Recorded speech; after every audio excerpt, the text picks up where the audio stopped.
Everybody, welcome back to the Long Roll Podcast. I'm your hostess with the mostest, Griff, your friendly neighborhood social media manager to the EDM's workshop, flight chief for Airman Magazine, where I get to work with my splendid, amazing, and super talented co-host, Janiqua. Yes, I am Janiqua. Wow, you are not a robot. I am not a robot or an AI. I am a Smite 2 enthusiast. I love making black people tacos. If you don't know what that is, look it up on Black Twitter. Googling that right after this. And then also, drinking water and minding my business. So, yeah. All things we should all do. And so I have an interesting question for you. This could go a lot of different ways. Can I get your thoughts on commitment? So, commitment. What a long word. I think the first time I really had to learn about commitment was doing anything my father asked me to do. Because he asked that I do it with all of the knowledge of someone who had been doing it their entire life, no matter whether I was 3, 5, 7, or 16, And so really being committed to the bit, being committed to whatever he paid money for, because if he paid money for it, we're going to finish it. And so, I think that's really where I learned the most. And he was prior Army, so that explains a lot, about his life and traumas. So definitely, I feel you. I mean, both my parents were in the Marine Corps. They passed that down to me, and you get to experience that as we work together at the Air Force, at the Airman Magazine. No, at the Air Force. At the Air Force. It's a big building. Yes.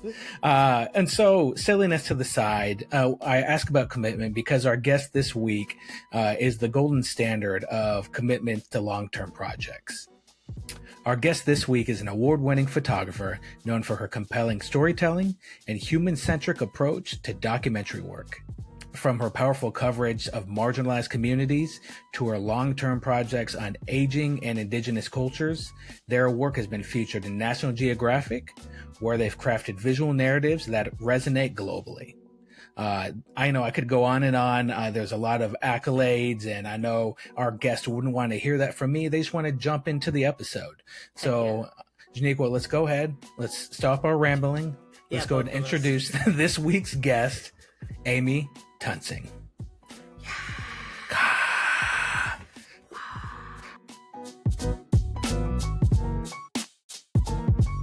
Awesome. And Amy, welcome to the Long Roll Podcast. Thank you, Chris. Janiqua, awesome.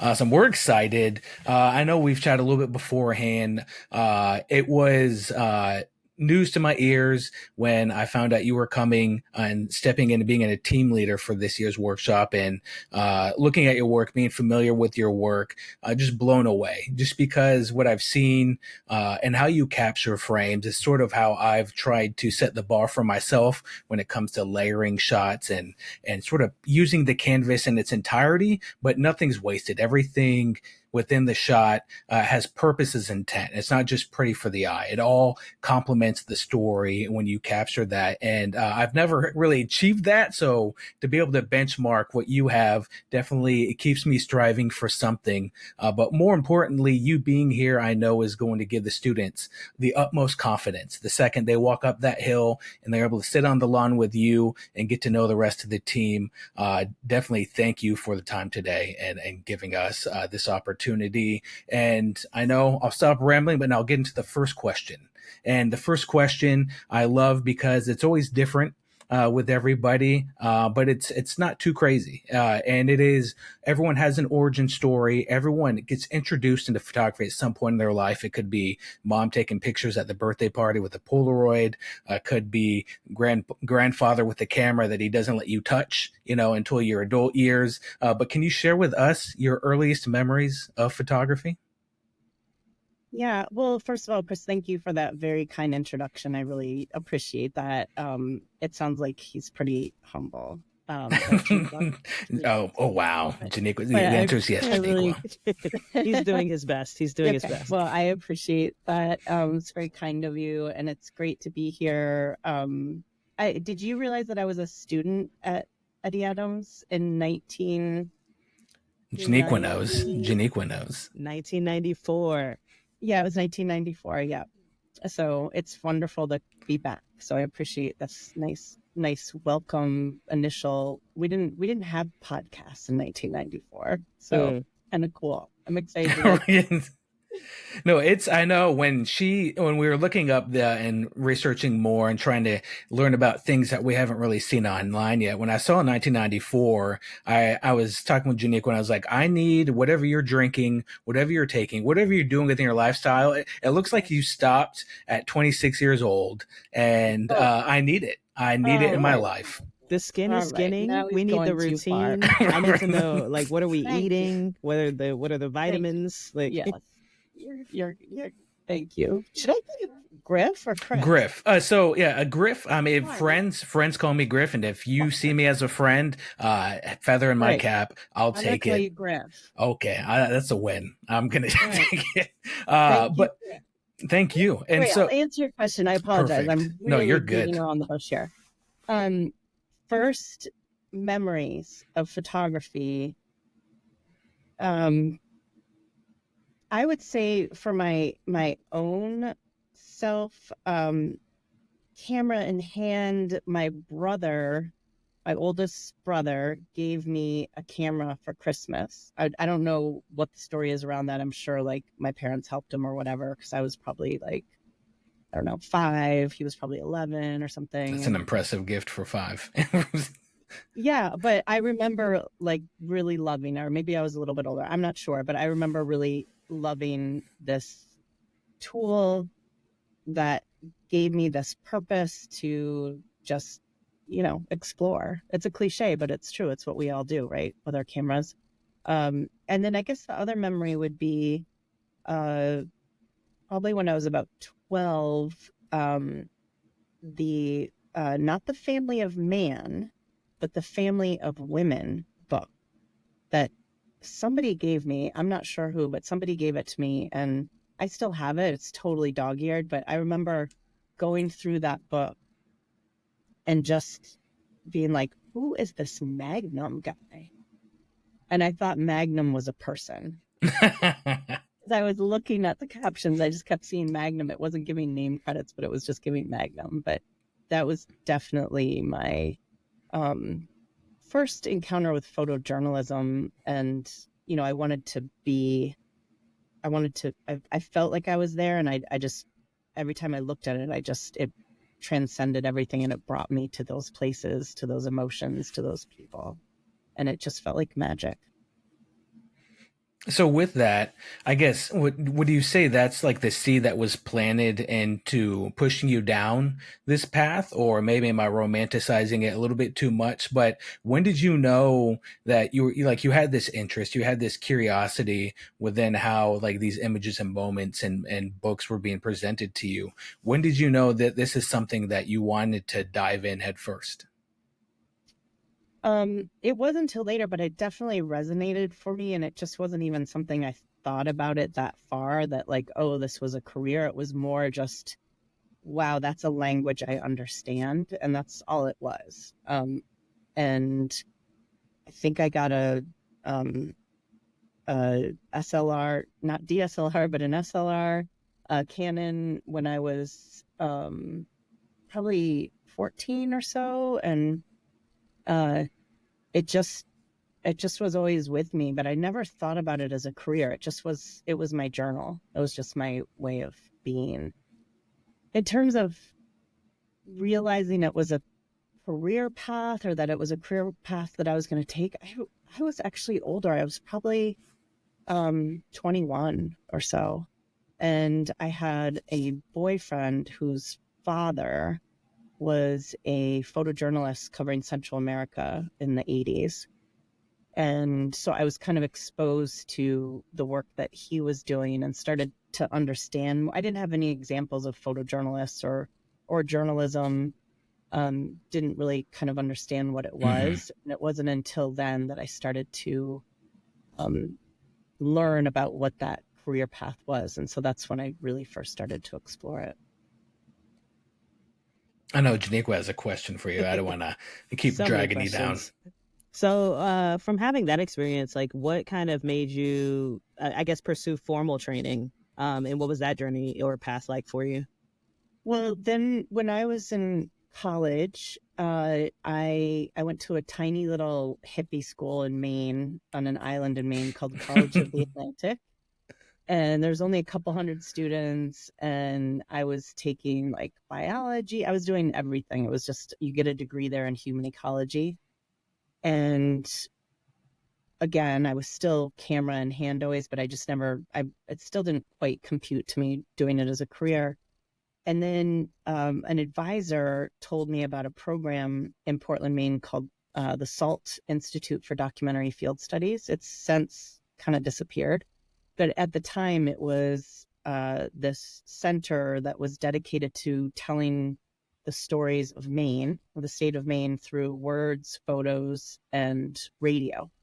So a lot of the long form radio that you hear, that was a lot of the start of that radio happened at SALT. Like people that went on to work at This American Life, all Oh, those wow. Yeah, first yeah. shows, they started at SALT because it was kind of one of I think it was the only long form radio program in the country at the time. That's wild. And so I went there. I was like, do I want to go as a writer, as a photographer? I wasn't sure. And I went there as a photographer, and it definitely, that's when it really like exploded for me. It came really natural to me. Our mission that semester was to just go find a story and tell it for the whole semester. And I chose a project on migrant broccoli pickers in Aroostook County, Maine, which is the northernmost county of Maine, almost to Canada. And I just went and lived with them for weeks at a time and days at a time, and came back and forth. And it just happened really naturally. And that work was what got me into Eddie Adams' workshop soon after.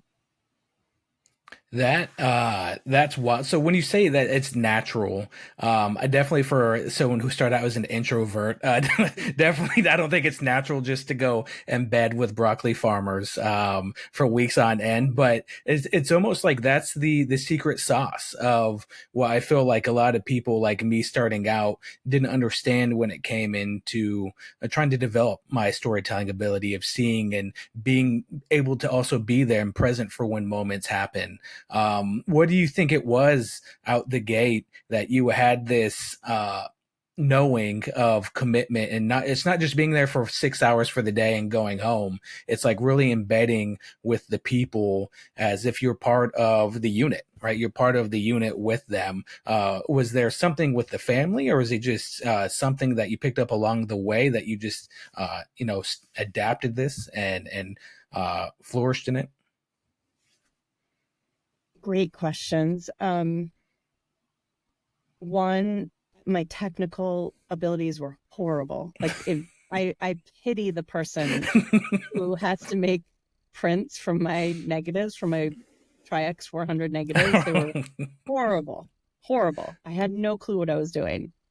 So that wasn't natural. I would say my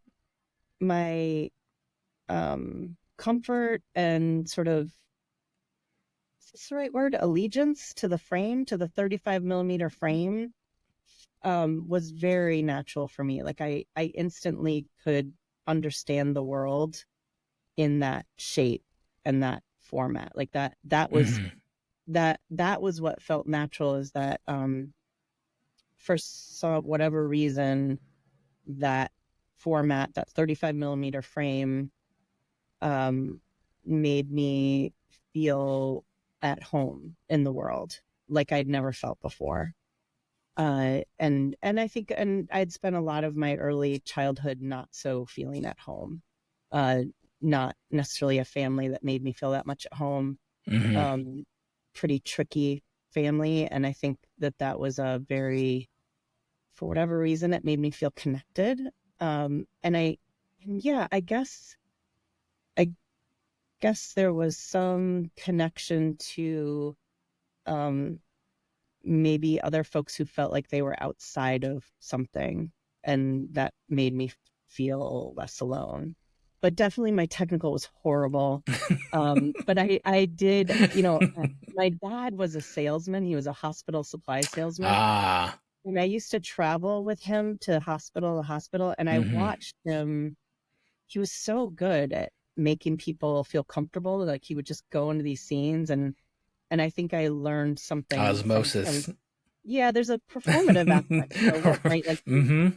you go and you're with, and it's all, it can be authentic too. It's performative, but it's authentic. Like I truly love going into other scenes and just like learning about it, being part of it. And I watched my dad do that too. It truly fed him.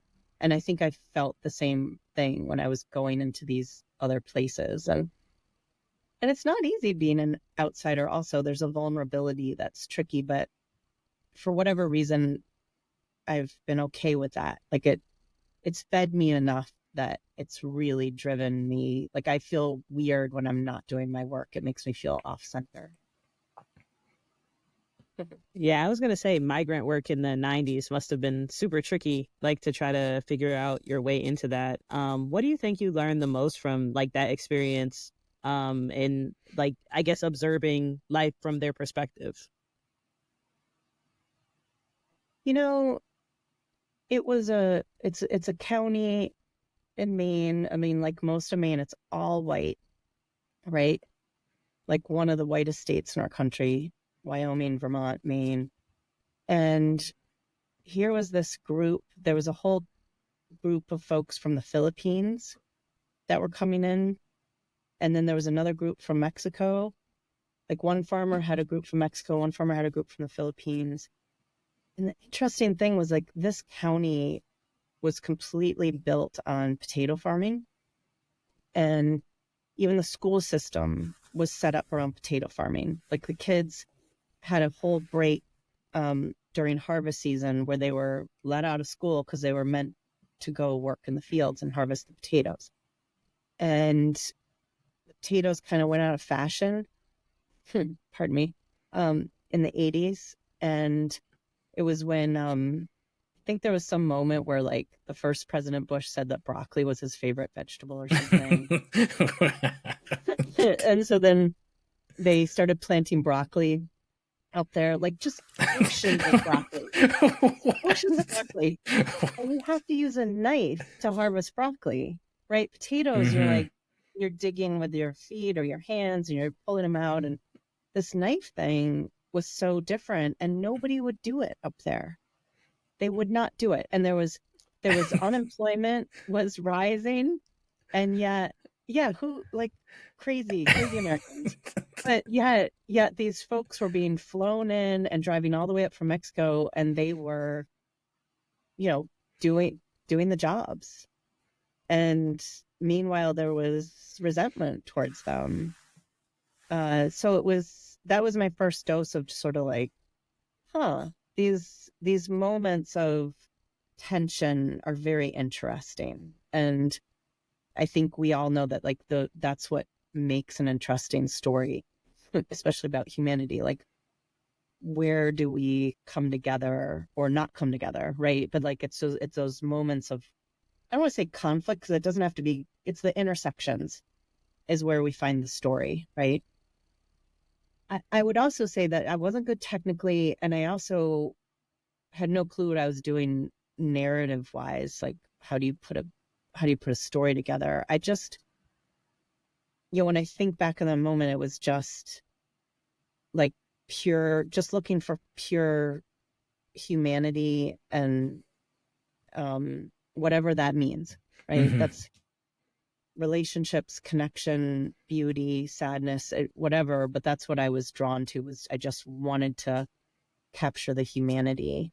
But then I feel like later on I had to be much more challenged with how do you approach a story, like how do you put a story together? So I definitely had no clue what I was doing, but the name was very wonderful too. It made me very happy. Yeah. No, yeah. I think that kind of jogs my memory about like being in your class, right? And having to approach a place and then find a person in that place and tell that story. I think a lot of us, like, especially being military in the class, right, we're thinking, it's so different from what we're used to. Like, I had a senior citizen center and life is super slow, right? But also, like, if I slow down, then everything's moving. Can you talk a little bit to like how those experiences throughout your career kind of influence the way that you teach and what you try to impart to your students? Do you guys hear the dog? I love it. Yes. Should I I love it. close the windows? Oh, you're good. Yeah, Oh, sorry, you're good. good. That's our black. That's the four-legged friends. Like that's not even my daughter hyping up. That's the thing. Um, yeah. So, all right. Well, one, Janiqua had a great story on a senior citizen center, and I loved Janiqua's sense of humor. Like she really, you did a bowling alley too, didn't you? I did. I did right before Wow, COVID. made an Yeah. impression. Wow. How could Janiqua know that? Right. Oh, okay. All right. Right. But I feel like you saw the undercurrent of these places. Like it was kind of these sense of community, but it was like these kind of weird places. Like, but this is just what humans do. Like we get old and we come together and we, find ourselves and find each other. And yeah, so definitely remember that. And I remember the bowling alley too. So it was fun stuff. And the military students were so interesting to teach. But we can talk about that Oh, more. wow. Oh, I mean, interesting in a good way. But what was your question again, Geneva? I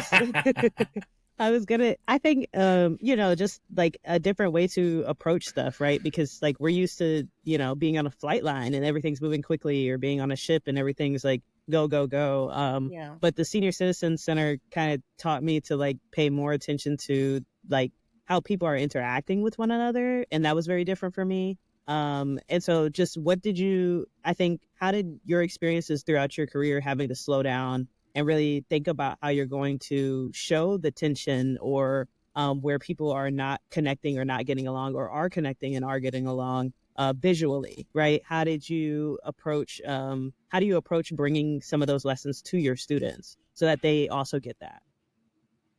Yeah, I think that's a hard one to teach, right? I think that was one thing that came naturally for me. So those natural things are a little harder to teach. I think when I started at SALT, it really informed my methodology, where it was like the SALT had this great poster where it was, imagine there's this whole crowd of photographers and people with the press that are surrounded by like a politician talking or something, or I think that's what it was. And then there was this one guy way over on the other side of the poster just mowing the grass. And the SALT photographer was taking a picture of him and ignoring the whole press pack. So I think there was a part of me at the very start that was like, I want to go towards something that might be a little different. That's not to say that when it's slow, it's not hard. I think that is really hard. And I think it just takes slowing down and listening. I think listening is the most important thing for any work around telling other people's stories. Forget about yourself and listen. And that's hard to do, right?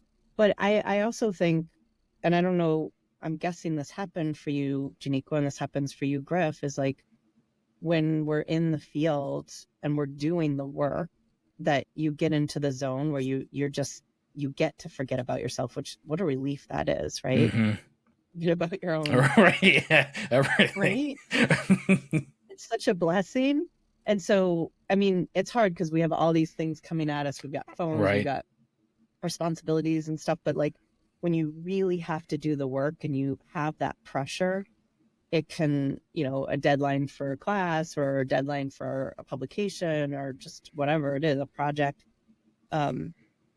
Your job is to be present. And if you're not doing your job.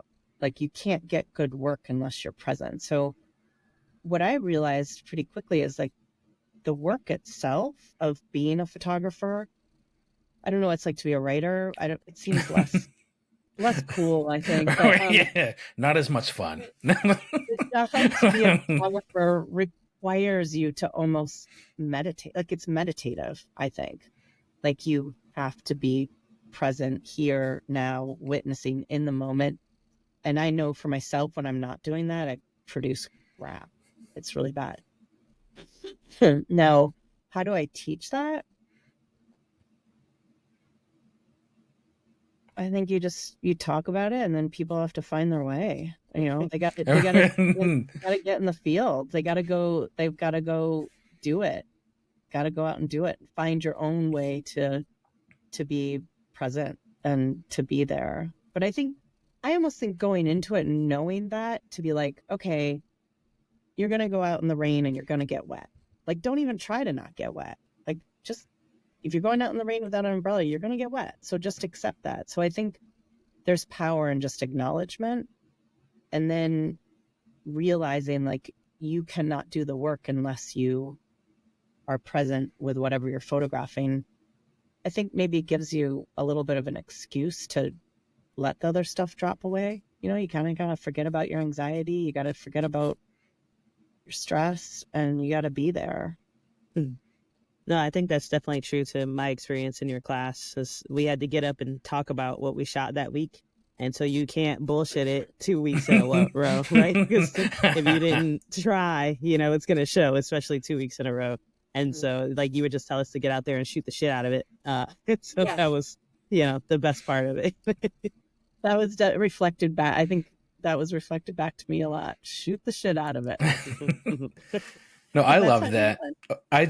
I mean, when you share that in the picture you painted, for myself, I have noticed, I'll go out and you get this tunnel vision to where everything starts to become numb into like all the ambient noises, everything else, to where I'm really locked in. And it's almost when either if we'll travel a lot for our job for Airman Magazine or past jobs that we've had. And it's like you get back to the hotel, then it's almost like this overwhelming sensation of a movie scene where you're in the city and you have this ringing sound, but then all of a sudden you come back down to earth and you hear all the taxis, you hear all the ringing, you hear all the people chattering. And it definitely feels like that out on assignment, like you said, to where when I'm there, I'm very present. I don't know if I know I've adapted to other areas of my life to where it's not necessarily the healthiest thing, and maybe it's a lot of deflection. But I definitely agree. It's a testament to be able to be committed to the story, the individual, what you're there for, what you're committing yourself to. You're not ever really going to give yourself the full opportunity to do the story justice, to do that frame justice, to do that individual who you're giving a voice to, you're giving them a platform for where they may not have, unless you do, subconsciously block out all these other distractions and pressures and responsibilities we have in our personal lives. And you Yeah, got to get the gossip. 100%. You got to get the gossip while you're there.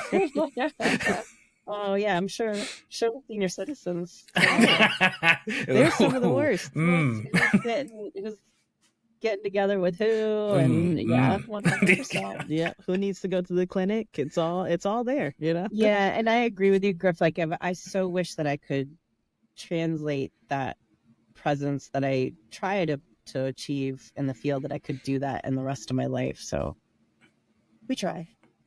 Oh, that is. Janiqua, you know what I'm going to ask? I'll let you ask it because I feel you go for it. So that's a great segue. As we're doing research on you, and I know you were on the Candid Frame a couple years ago, and you mentioned on there like, "Hey, come back in a couple years and see how it's going." With the family and the slower lifestyle. And so, if we can catch everyone up that maybe has transitioned to hearing that episode into this one, how has it been? Juggling the lifestyle that you didn't necessarily have the choice to embrace. It was your responsibility, and you had to adapt, and everything works around that now. Can you share how that's been the past couple of years? I don't remember that interview, so you've gotta like Oh, I'll what you paint a becoming yes. a I'll paint a parent? picture. Yeah, well, it's like you got the Syracuse. You recently got the Syracuse job. It sounded like when I was listening to it, you weren't used. The both of you weren't used to being so sedentary. And then also yes, and then you had your child, and it's like there's all these things that were causing life to slow down when that's not necessarily your nature. And so it's been a couple years now. Or at least Was it that's how I pre-COVID? received it. Hmm? No, no, It no. was That now, pre-COVID. yeah, now I'm remembering for sure. Yeah, so that would have been like 2019. Yeah, it was like 2019, 2020-ish. Yeah. But pre-COVID. Yeah, You think because so? we started your class in 2019 in the fall, and then COVID hit in the winter, like January, February timeframe. Yeah, And so then, we got to hang out. Wait, Shaniqua, you were my first military class? yes, You I were, was. weren't you? I'm I sorry. was. I Yep. am sorry. No, Shaniqua Wow. was one of the awesome ones, and Felicia was fun. Yep. I'm trying to think. I'm trying to remember. It was a pretty good crew. Yeah, it Oh was yeah. fun. It's Yeah, it's you guys were fun. We were on a ride. Um, uh, right. So we didn't, but we were also together in the spring. That's right. I had you guys in the fall and the spring, so we went into COVID together. That was yes, intense. it was. It Um, was. So yeah, I think it was kind of that was a big change, but it was only it got so overshadowed, right? Because I took the job at Syracuse. My family moved up here. I think my daughter was 2.5 at the time. And then so that was all new parenting, but then COVID started within months of this big transition, and then that just overshadowed everything.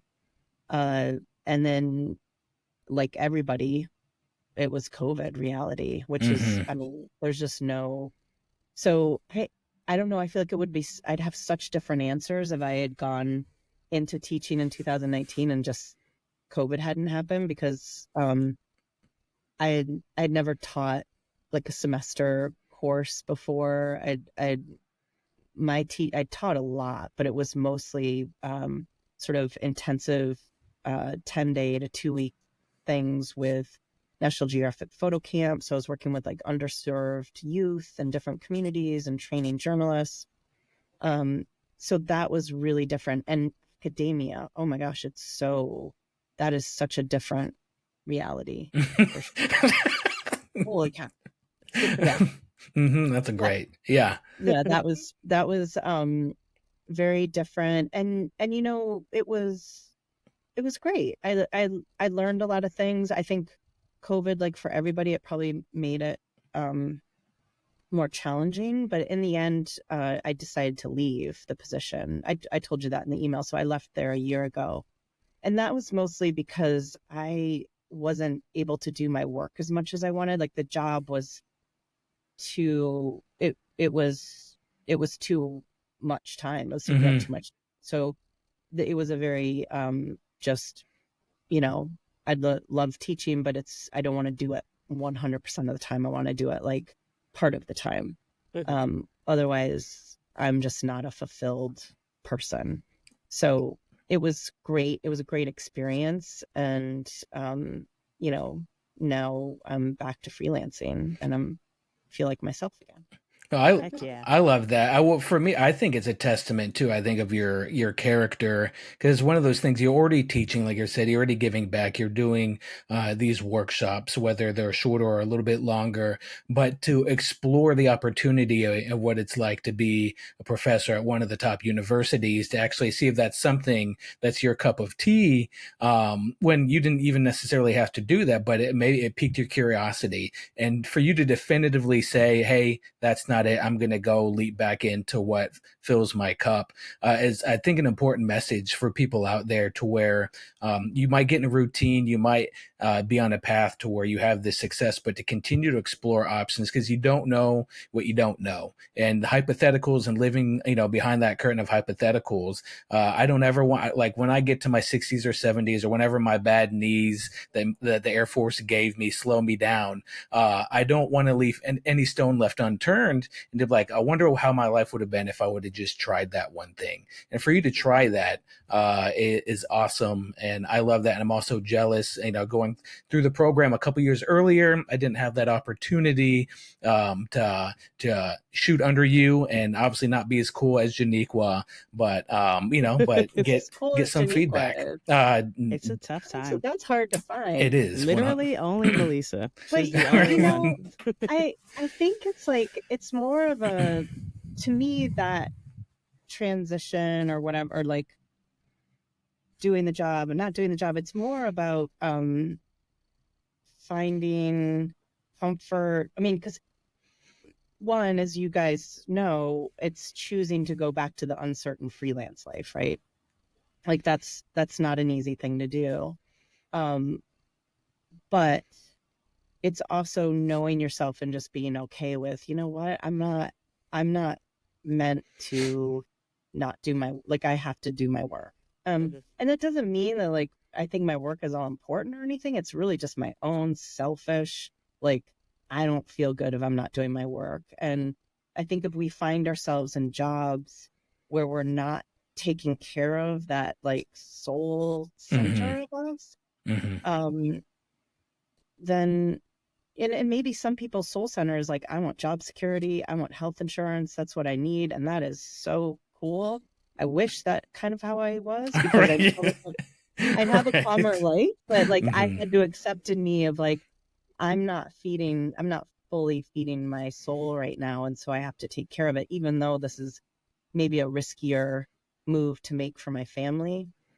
But I didn't want my daughter to see me not fulfilling my deepest soul, what do I call it?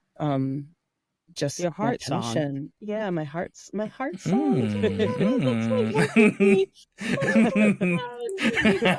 I'm telling you. Yes, I have to sing my heart song. We all have to sing our heart song. And so I did not want my daughter to see me not singing my heart song. So I don't know, maybe it's too easy to just blame it on her, but it's my daughter's fault. No, I'm gonna show one more thing, and I'll give it to Janiqua, just because anytime I can give a shout out to incredible moms, I think it's important. Like, I'm a product of what you're accomplishing right now. My mom, like, my parents split, but she went to school full time and she worked full time, and I never once felt neglected. She got her master's and 2 bachelors in psychology, and now she's like in the GS system as one of the highest pay grades you can be for a civil service employee. But I don't say that in the sense of like, I do. I say it to brag about her, but it was one of those things when I look back at my path as a kid, I didn't feel neglected. And what it also did is maybe it gave me this unhealthy obsession with staying driven. And then, like, my wife now, an incredible role model to our 2 children, and it's a killer math teacher, one of the best, if not the best, in Maryland, if not all of America. But but what she does and how like what my mother did, and how Megan operates, and their commitment to where they could just clock in and clock out. But that's subpar, that's substandard for them. It's like giving their full self to what they've attained their goals to is passively, sort of like what you got from your father, as well as that osmosis that I was able to see and take in and process is ingrained into me. That's just how I know how to operate now, is because this is what love and success and going and giving yourself to something looks like. And so again, I just want to shout out to the mothers. I think what you're doing is fantastic. Again, I'm a byproduct of that kind of commitment. And Janiqua, the floor is yours.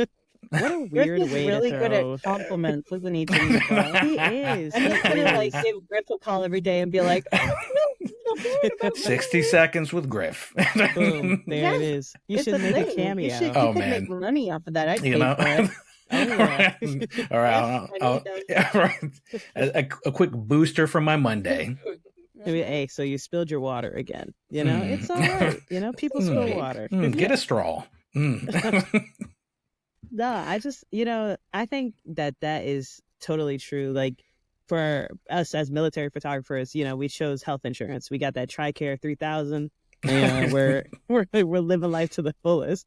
And it's a hard thing to try to decide, especially like getting the education that I've gotten, and understanding that I would rather be at a senior citizen center taking photos, because it's just more interesting to figure out who's sleeping with who and to get incorporated into the gossip of that world And they than it all is told to. Janiqua everything, of course. They do. It's once they realize you're gonna be there for a few hours, they're like, boom. So here's Yeah. the deal. Like Yeah. Jackie is a slut, and we don't trust her. Yeah.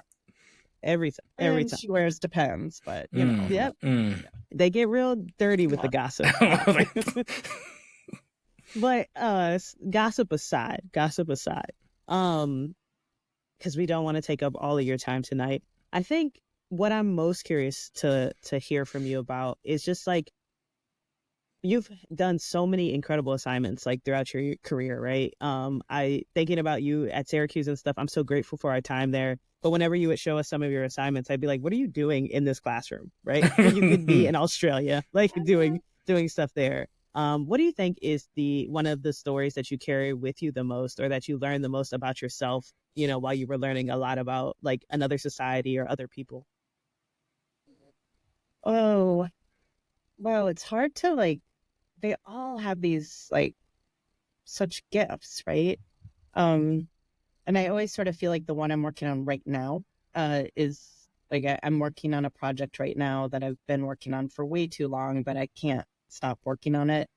And it's similar to the broccoli project. It's with the migrant and immigrant refugee population in Utica, New York, which is just an hour away. But just bearing witness to people just having the honor of being at the front lines of somebody's life, like however, it doesn't have to be exciting or it doesn't have to be a lot going on, but it's really just bearing witness to people making it through everyday life. I feel I'm very happy doing it. I don't know why, but I'm just very happy when I'm just with people with my camera. So I guess I could like if we picked out a story, I could be like, oh yeah, that one. I really you mentioned Australia. When I did a very long-term project on the Aboriginal communities in Australia, and I'm pretty type A about scheduling and time, and I could not bring that to that assignment. I was gonna be out if I brought that part of that assignment. And I think it was really healthy for me to have to put that down, and just another lesson in being present. Especially if you're doing stories for a magazine like National Geographic, it's so hard to get out from under the pressure of that. And I think there was a long learning curve for me when I first started working for the magazine, where it was like a battle for my soul. Like, how do I manage that pressure and maintain my voice and not just give in to what I think they might want? Mm-hmm. And I remember my editor, Susan Welchman, like she was my mentor, my editor. She's still my editor. She's retired from the magazine, but she's still my editor. I send her my work all the time. And I remember being on a payphone in Arnhem Land, top of like just to the east of Darwin, big epicenter for Aboriginal communities. And I called her because I just had to give her an update or something, but I was at one of these payphones where you're having to like put more money in. It was like, the middle of this payphone's in the middle of nowhere. And she started to go into some expectations that were happening around the story and what the editor was wanting and blah blah blah blah blah, and just going on, and it was kind of stressing me out. And because here I am like camping on a beach for weeks and weeks and just like not always getting a picture even every day because it was just so slow moving and unknown, and you don't know what's going to happen, and you have to just really roll with it, which is great but really stressful if you're trying to produce a lean story and there's this budget and stuff like that. And I remember in that conversation, I'm sorry for my coughing, Susan said, your biggest job and challenge that you need to achieve is to forget about me and forget about everyone in this office. Like that is your mission, is to, and and she was going on and on about how I better get this and that and this and that. I was like, and then when she knew it was stressing out, she's like, well, that's not my job. Like it's your job to tune me out. Like if you really want to be an artist, it's your job to learn how to get everybody else's voices out and try to tune into your vision. And that's really stuck with me. It's not always something, I don't do it all the time. Like I can't always achieve it, but it's definitely my highest goal is to go. You go out because you're out with whatever story you're doing, but for what you put into that 35 millimeter frame or whatever format you're putting it into, it better be coming from just inside of you, not what we think that editor wants or what's supposed to go in that magazine or what that annoying professor wants or, whatever. Wow, Janiqua. Your job is to tune out you take it in, you learn, whatever. But then when you're out in the field, that is your domain. And I think, that's not something that's going to happen right away, but it's something to strive for, I think. And it's scary because you have to be responsible for yourself then. And just shoot the shit out of it, And shoot the shit out. Yep. Faux show. Well, I mean, I feel like, you know why that's such a good saying, shoot the shit out of it? Because that means you're working. If you're not pushing that button, that means you're not engaged. Pushing the button means I'm here, I see you, I see the story, I'm trying to understand it, and I'm going to keep pushing it because that is the moment you're literally opening your shutter, you're opening your heart, you're opening your sense of self, your perception. And if you're not pushing that button, you're staying closed. I feel like this is a therapy session for me too. Jeez, yeah. I mean, like, send me your invoice. You know what I mean? I needed this. I needed this back in January. What's going on? Yes. Where's the newsletter? This is the one that started the heart song thing. Hey, I mean, wow. She's been holding out.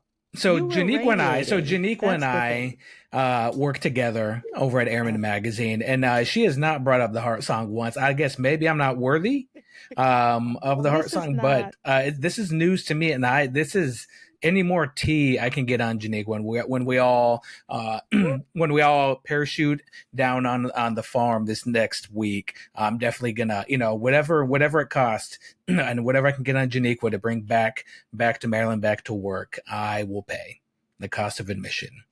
This is what it's gonna cost. This is it. Some conversations going on. So, I mean, I feel like a lot of this too, it's not rocket science, but it's also a cheat sheet and reassurance to those emerging talents listening to this right now, and to really embrace and listening to your heart and listening to what your eyes are telling you, and going into that, but also like trying to give and paint a picture for those emerging talents and students that are listening to this episode specifically, that look at what you've been able to accomplish, and look at what you're jumping back into with National Geographic and being a freelancer. What any one piece of advice, I know there's probably 10,000, what one piece of advice could you share with someone who would like to attain walking the same path that you have? Yeah, I know that's very, yeah, I didn't do a great job passing that off.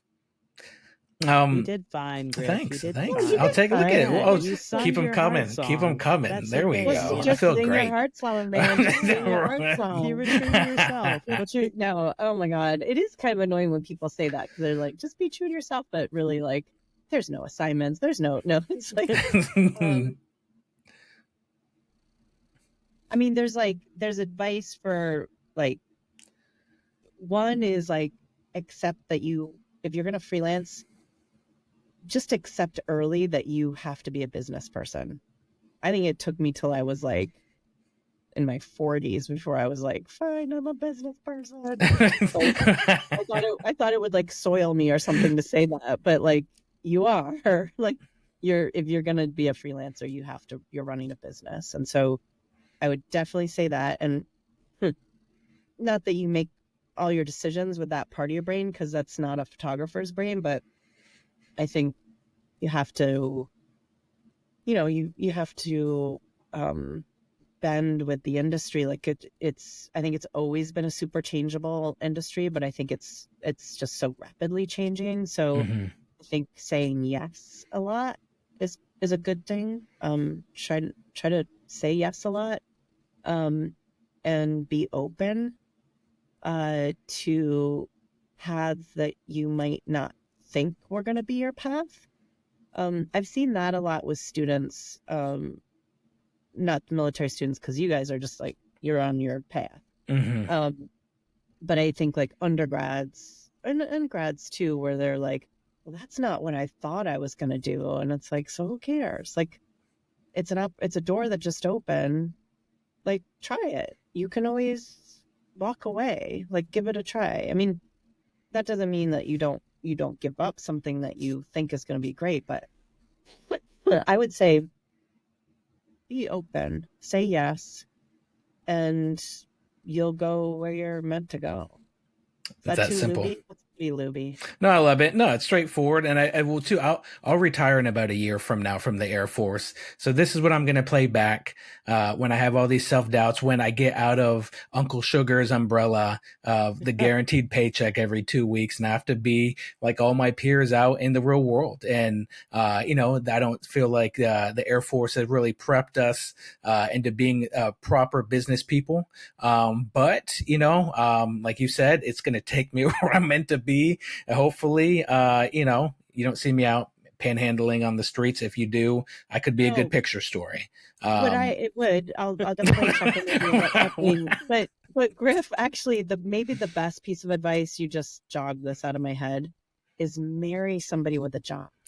Boom. There it is. There it is. We're locked in. We're locked in. I love it. That's what you have to do. I did not. No. Also, no. as like basically freelance unemployed as I am, so just find somebody with a really good paying job and health insurance. I mean, I am that person. Yeah, you're right, Janiqua. I am. Yeah. I am. See, I am that. Got out, so now I'm the person.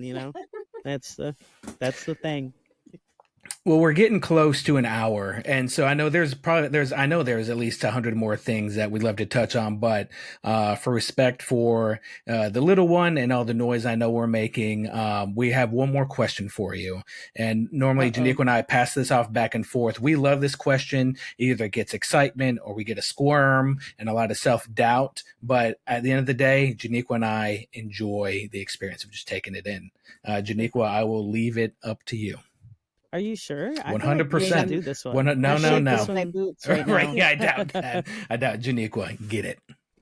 So yeah, we get different answers to this all the time, right? But it comes down to your own personal experience and your own heart song, right? So with that in mind, what is your favorite photo of all time? It can be a photo you've taken, a photo that you've seen from somebody else, a photo that you grew up seeing, or something that super duper inspired you, or just the first thing that comes to your mind right now.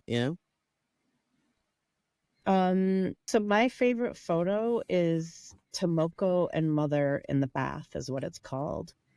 And it's by W. Eugene Smith. And it was taken in 1971. I didn't know that. Yeah, I remember you showing us this photo in class. That one just gets me. Yeah. It's like I don't know any other photo that it's just love. I love that. And Janique, why? I'm trying to be smooth. No, you can't. You crushed it. I was like, okay. This is suave and debonair. Well, laughing at you. This is what I get. I get bullied on the day, whether it's Janiqua or whether it's my wife, or even when I thought my mom came to visit for the first time, I'd have an ally on my side. Little did I know. Am I the favorite son? Yes, I am the favorite son, but I'm also the only son. So, and again, take that for what it's worth. But to get bullied by your mother and your wife at the same time, it's wow. it's I don't know, it's they bonded over that. 100%. Yes, everything's good. Yeah, everything's looking great from here on out. But couldn't be luckier. But with that. Amy, thank you so much for your time. We had a blast. We hope you come back in the future so we can hit up all the things that we didn't get to today. It's been a treat, and again, we're excited to link up with you this upcoming week. Excited to see you guys. So excited to be with you, Janiqua. Yeah, oh my God. It's gonna be a great time. And thanks for the Griff boost. I'll come see you throughout the weekend. Beautiful. I'll be stashed away in the green room trying to get out all the social medias, all the photographers out to cover all the things, and definitely just to bug you about how you take the pictures you do, because there's one favorite I do have. It's actually, I think, the intro to the prairie story with the horse head up front, and then it has all these layers that is to me chef's kiss. I love it. Anyways, I'm done rambling. Thank you. We hope you enjoy the rest of your evening. Thanks, you guys. All right, we'll see you soon. Awesome. Yes. And we'll stay here. How's it going, Long Roll family? It's me, Griff, your friendly neighborhood social media manager to our favorite Eddie Adams workshop. Thank you from the bottom of our heart, making it to the end of this episode. Your interest and curiosity in all things photo, these guests and their stories that they're sharing definitely means the world to us. And what would mean even more and fill our hearts to the brim is you sharing this with all your family, friends, anyone you know, a stranger on the street. Any follow, like, share, comment on the social medias means the world to us. Again, like always, I'm going to stop rambling. Thank you. We'll see you here back again next week.